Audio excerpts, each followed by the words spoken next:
Today is the 4th of September 2023. Today makes it exactly 4 years since I landed in Grand Prairie, Alberta, Canada. Guys, thank you so much for coming to this video. If you're new here, welcome.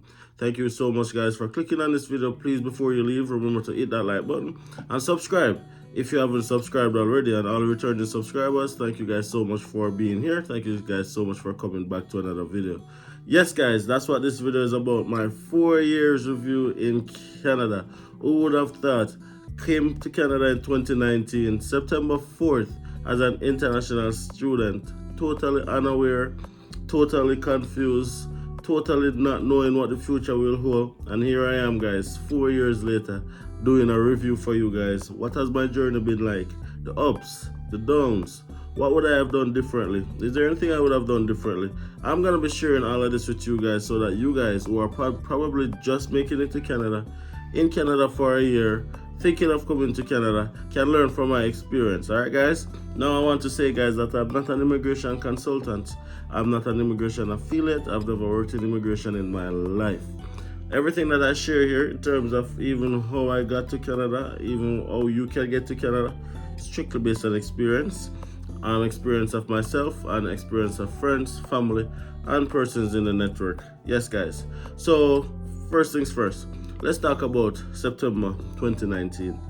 When I just landed in Canada, guys, I landed in Canada a couple days before my wife and family, who consisted of Malika Jade, who is my artistic daughter, and my wife, who came a couple days after me. That was done because of the time that her work permit took to be approved and the time when school actually started. So she got our approval closer to the ending of August, which means that I would have already booked my flight, and the flight that I booked was full, so she wasn't able to book the same flight, so she had to get another plane to come. Now, this was my first time traveling in my life. I've never traveled before. I have never left the shores of Jamaica prior to traveling to Canada. As a matter of fact, when I applied for my study permit in May 2019, I would have just got my first passport in April of 2019. Virgin passport, as I called it, right? So that was my experience. Now, when I got off the plane, the first thing that I noticed was that the air was pretty chill. Now, it was fall, similar to what it is like right now outside. And it was very cold to me at the time. Because coming from Jamaica, where it was like plus 35, heights of summer in Jamaica, to a place where it was like plus 8, plus 7, plus 10. It felt like I was literally freezing. Now, where I'm at, you have to take 3 planes to get here. You have to go through Toronto, then from Toronto to Edmonton, or to Calgary, and then to Grand Prairie. But I went to Edmonton. There was quite a few layovers. So in Toronto, my experience at the border wasn't difficult. As a matter of fact, I wasn't even asked a simple question. No, I was standing in line. The line was very, very full. This was pre-COVID. The line was very, very full, and our immigration officer just came around and says, "Is there anyone applying for a study permit?" Put up my hands. A couple other persons put up their hands, and all he did was to took our passports and asked us to sit to a particular section. We sat there, and then he just came up with our permits and our passports, and that was my experience at the airport. Then leaving Toronto to Edmonton, that was an eye-opener for me to how big Canada was.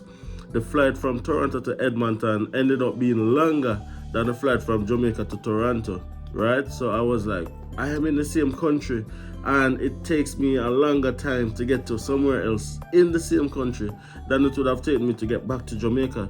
So that was an eye-opener for me as to how big the country really was, or is.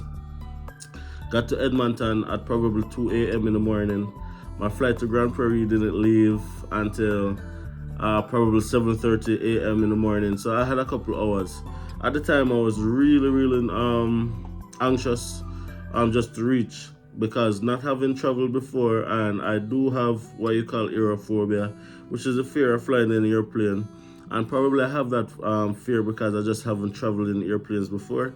So I just wanted to get to my destination. I was talking to Nats on the phone, who was still in Jamaica at the time, just for peace of mind and just to keep her up to date as to what's happening.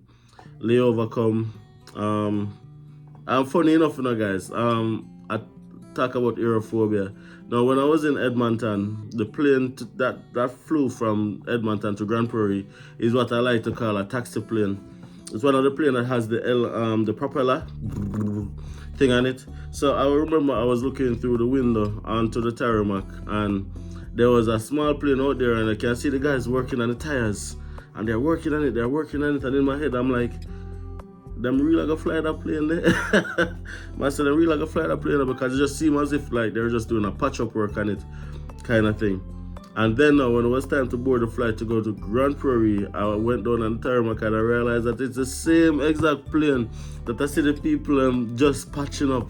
It's the same exact plane I ended up going into, and I'm telling you guys, I was so nervous.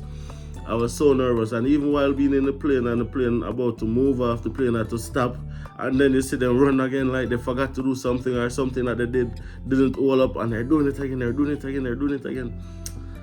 No, long and short, guys, the flight from Edmonton to Grand Prairie was just a little bit over an hour, so that wasn't too bad in the end, grand scheme of things. Got to Grand Prairie Regional Airport, and yes, that was where my journey started. Getting off the plane, walking in. This was my final destination in terms of where I was heading. I knew absolutely no one outside of my wife's sister. That sister, I didn't have any friends, I didn't have any family, nothing. And I was just cautiously optimistic, but at the same time anxious, anxiety, because I was still new. So I still had stuff in Jamaica that, that you're wondering, you resign your job, you leave your family, you leave your friends, you're just wondering if you made the right decision. And just the fear, and then just having to start over. But like, for example, you have your car in Jamaica, you used to your own independence where you can just jump and move from point A to point B, coming into a situation where you pretty much have to start over back, taking the bus, walking, relying on someone, stuff like that. That is definitely something that you're gonna have to adjust to, and that's something that I had to adjust to. And to be honest, guys, it wasn't easy, and for a lot of persons, that's one of the most challenging thing about migrating, having to start over back. You have built your life, you've built your legacy, you've built a future in your current country, in your current land. You know, pretty much, as in Jamaica we say, you stick to the evil that you know. It's not a perfect society, but at least you know the evil, kind of thing. Coming into a country where you don't know anything, different culture, food, weather, every single thing, it was something that was new to me. Now, driving from the airport to where I was staying, first thing I noticed was that, yes, Canada drives on the right.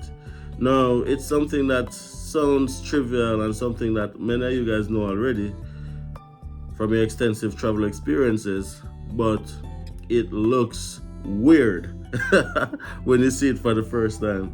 When you see it for the first time, it looks pretty weird. All the cars are on the opposite side of the road, because in Jamaica, we are used to driving on the left, but in Canada, you drive on the right. So that was my first impression, just looking out through the window, and just like, all the cars are on the right, and I'm wondering, am I gonna be able to drive? Am I gonna be able to drive in this society?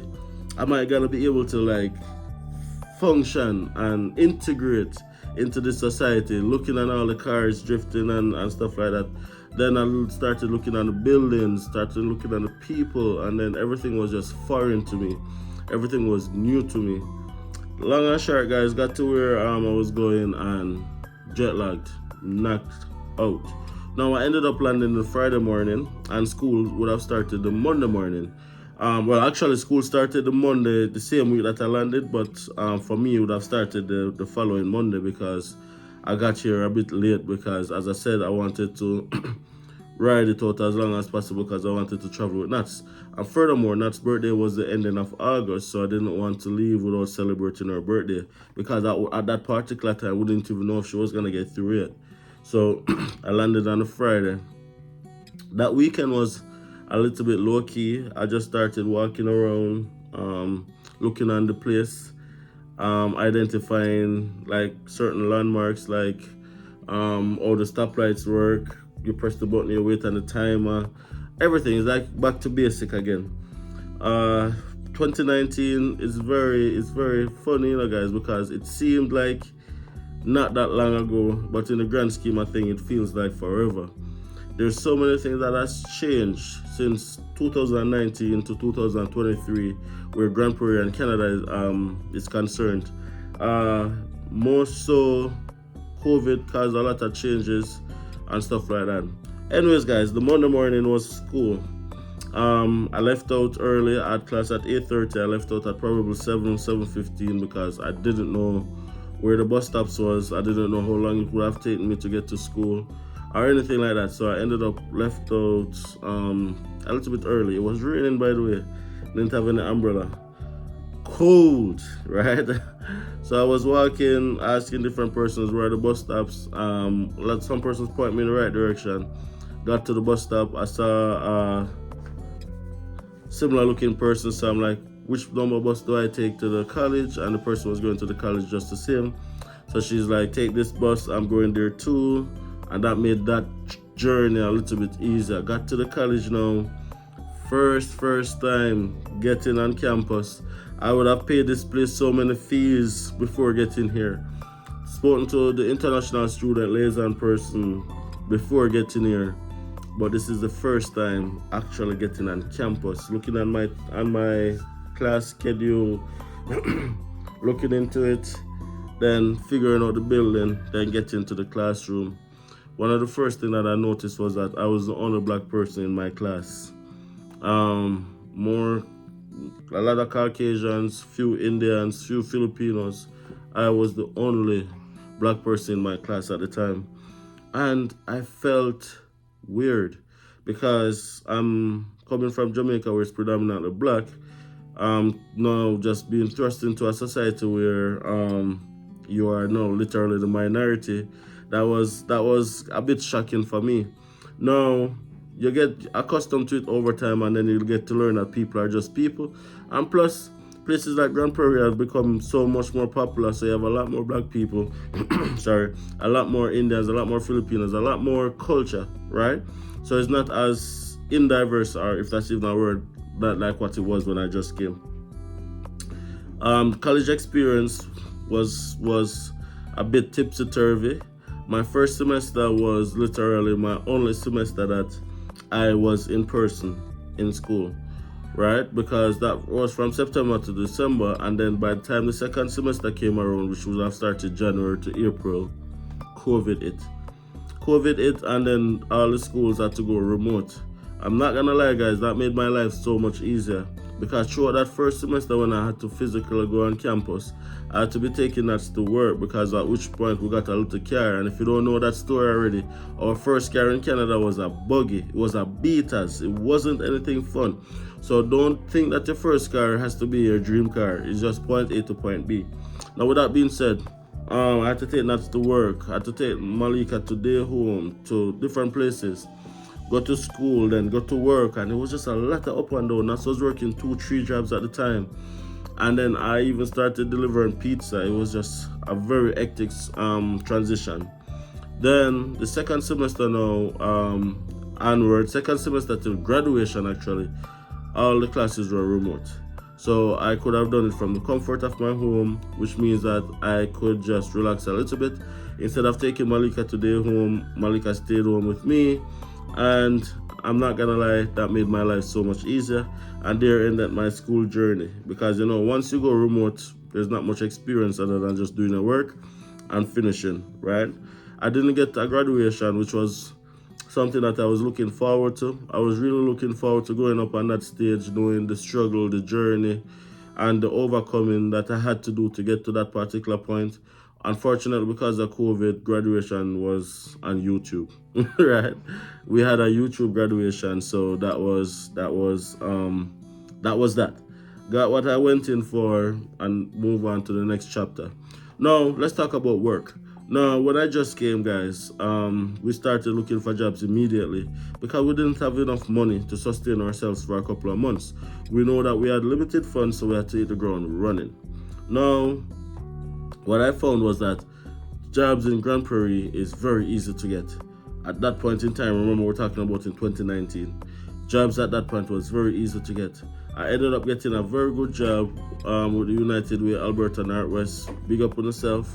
Huge shout out to them. I was the business development coordinator for them, and I was doing that part-time because I could have only worked 20 hours while school is in session. Now, working there was fun, working there was good. The only thing is that there was a lot of commitment and obligation outside of work time. And then I found that balancing that with school was tough, right? Because I had meetings at 7 o'clock at night, 8 o'clock at night. And whilst it's meeting at nice restaurants and I get to meet new, fun, interesting people, it's definitely time that could be invested doing assignments and stuff like that, which I still had to go and do at the end of the day. So I ended up had to resign that job because it was conflicting with school. And again, I just want to remind all the persons who are here as international students that the reason why you're here is a student. So being a student at this present time is your main priority, not work, not money, but school. Because at the end of the day, if you flunk school, then you're in trouble with your visa, right? So don't make instant gratification, which is the fact that you're earning a couple extra dollars, coincide with you actually focusing on why you are here. That would be my best advice. Anyways, I resigned that job and I decided that I wanted something with a bit more structure. I wanted something that when I left work, I can focus on something else. And that is when I decided that I was looking for a bank teller job. Because if you know anything about bank teller job, you're not bring it home with you, right? You go, you do your shift, you do your thing, and then you're done. And that's what I wanted. And I said it, and I started looking for it, and then I got it. I got my first bank job with Canadian Western Bank as a part-time teller. I did that job for the duration of school, well, when I didn't have classes. And again, it's very important to choose a school schedule ahead of time so that you can flex work around school. You don't flex school around work, you flex work around school. So I always picked my semester as soon as it's able for me to pick my courses, and then I find that allowed me to talk to my managers at the time and create a work schedule that was convenient to them also, but would make my life a little bit easier. And that was how I went through school, and that was good. Now, as I said, when school is in session, I could have only worked 20 hours. After graduating college, after you get your letter of completion, you have to start work immediately. When you apply for your post-graduation work permit, you can start work again, right? Now, it's very important to note, guys, that if you time it, then there's no break in employment. So what I did is everyone knew, my managers knew, everything knew that once I get my letter of completion, I had to stop working until I applied. So I started gathering my documents before getting the letter of completion, right? So that as soon as I get the letter of completion, that's the only thing I'm waiting on to submit my post-graduation work permit. And as soon as I got it, I submitted it the same night, so there was no pause in employment. And as soon as I was done with school, I then became a full-time teller. Because remember now, I could have only worked as a part-time teller. But working part-time as a part-time teller gave me the experience I needed to understand the banking system in Canada, to understand the way it's structured, investments, and many other jargons that I didn't know before. So that really gave me that opportunity. Then, as I said, I became a full-time teller. Working there for a couple months, I then became a senior teller, and then that's how my path started going up. Now, I would have had extensive experience from back in Jamaica: business development officer, senior credit officer, a number of different roles that I did back in Jamaica that became now useful and valuable. So after becoming a senior teller now, then my next transition was to become the manager of customer experience in another bank. So now I'm managing the entire front line. And that was my journey into management in the banking system in Canada. And it took a while. As I said, I started as a part-time teller. I then became a full-time teller, senior teller, then manager of the front line. It seemed like a big jump, but it was actually things that I was doing before. I was doing that, and I became manager of the front line. Started interviewing persons, understanding leadership skills, developing myself at the same time, learning and networking as well. So I realized that a lot of networking is very important in Canada. So that's how I was able to even land that job and succeeded at that job. Did that job for a while, and then I got another position in another bank as a senior financial advisor, which is really an equivalent of a manager's position. And the reason why I left the actual manager's position for the senior position was because the previous bank that I used to work for, the hours wasn't 9 to 5 Mondays to Fridays, right? You had different sporadic hours, and even on weekends you had to work sometimes. I like structure. I have a family. I have two young daughters. I didn't want to put nuts through that, so I ended up going back to a bank that it was 9 to 5 Mondays to Fridays, and that's why I ended up changing jobs. Now I find that my rise or my career in Canada is a result of being intentional, is a result of working consistently and networking and having a clear goal of what it is that I wanted to achieve. And over the 4 year span, I think I've achieved a lot, and I don't think I would have been able, no, not I don't think, it's for a fact that I wouldn't have achieved as much as I have achieved if I was still in Jamaica. So looking back at the guy who came 4 years ago and being uncertain and scared and stuff like that, what would I tell that guy? I would tell that guy to be relaxed. I would tell that guy to remain focused, because it's all gonna be okay. And that's the same message that I'm sharing with you guys right now. It starts rough. It starts rough. The start is gonna be tough. I'm not gonna lie. The start is gonna be very hard. But the longer you're in the race, the easier it becomes. That's what I would tell that guy. I'm gonna say, yes, you're gonna drive on the right side of the road and you're gonna become a pro. I'm gonna say, yo, this that you're feeling right now when you're saying that it's cold, that's gonna be beautiful weather one day. That's gonna be the days when you go outside and you say, hey, the weather is so beautiful, right? That's what I would tell that guy. I would tell that guy to surround himself with persons who can help, support, and advance yourself. Build a community. I'll tell that guy that, right? So that was my journey over the 4 years. And what are some of the things that I've learned? I've learned that anything is possible in Canada. And I'm not just saying that. I've literally learned that if you want it in Canada and you work towards it, you will get it. Which not many places where you can say that. If you want it in Canada, you can get it. That's one of the biggest things I've learned. I've learned that Canadians are really nice people. In every society you have good and bad, but majority speaking, I've learned that Canadians are really good people, really nice people. My first winter, and I share this story all the time, I go to Walmart in the little buggy, trying to get some diapers for Malika, not being prepared, not knowing what winter holds, coming out not fully being dressed and clothed because the intention is just to run in and run out. Come out of Walmart, have a flat tire. Trying to change a flat tire in minus 20s, minus 30 degrees, bad idea. And two guys, a father and a son, just jumped out of their truck and they just helped me change it quickly. And I was so shocked and stunned, because back in Jamaica, that would never happen. Or it depends on where you're located. Probably if you're in the upper echelons of society, you might find it. But if you're definitely in the middle class or lower class, as a man, no one is stopping to help you. Instead, they're probably like, yo, where are the salad in our road? Fix a car, fix a tire, come out our road. Stuff like that. Actually, that was my first introduction to how nice Canadians are. The food, I've gotten accustomed to the food, but the food is not bad. The food is just different, right? So you're probably not going to be able to get the very same food that you get in Jamaica, but it doesn't mean that the food here is bad. Now, I've also learned that poutine is widely regarded as the national dish of Canada. And if you don't know what poutine is, it's really just fries with gravy and cheese.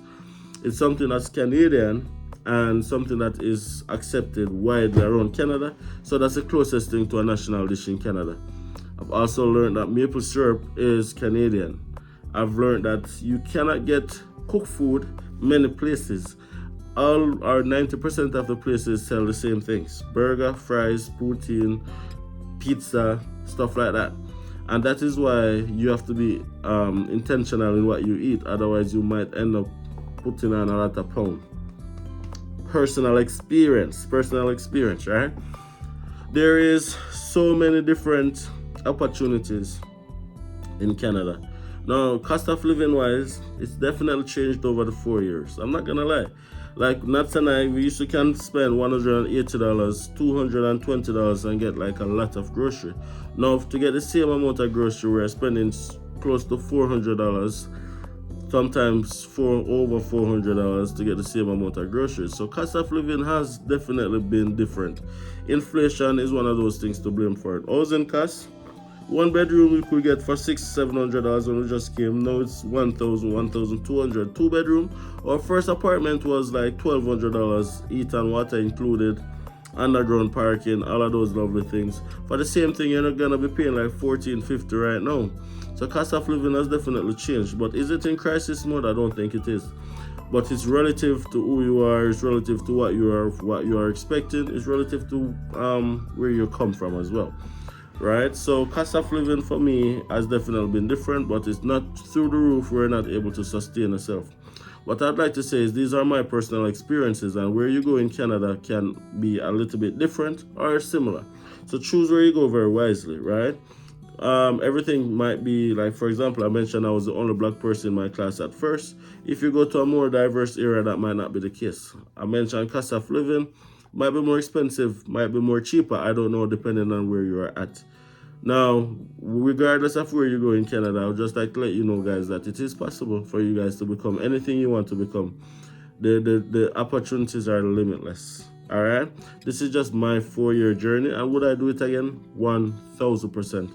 My only regret about this whole journey is the fact that I didn't do it sooner. I didn't catch the Canadian fire. I didn't catch the Canadian dream a little bit sooner. That was my only regret. Because believe me, guys, if I had been here a little bit longer, I can only dream and fantasize of where I would be. So don't procrastinate. Don't delay. Don't fantasize. But instead, research, plan, and prepare yourself for your transition in Canada, because if it's what you want, it's what you will get.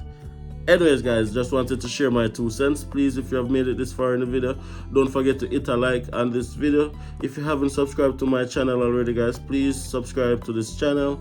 We share our Canadian experience unfilteredly. We're living here in beautiful Grand Prairie, Alberta. If you guys want to collaborate with us as well, don't hesitate to reach out. If you want to connect with us, check all the links in the video description. We have our calendar where you can book a one-on-one. We help with your letter of explanation. We help with your resume. So many things that we do. You can check out the calendar link right down below. Check us out on all other social medias. DiAndersons Originals on Instagram, DiAndersons on TikTok, DiAndersons on Facebook.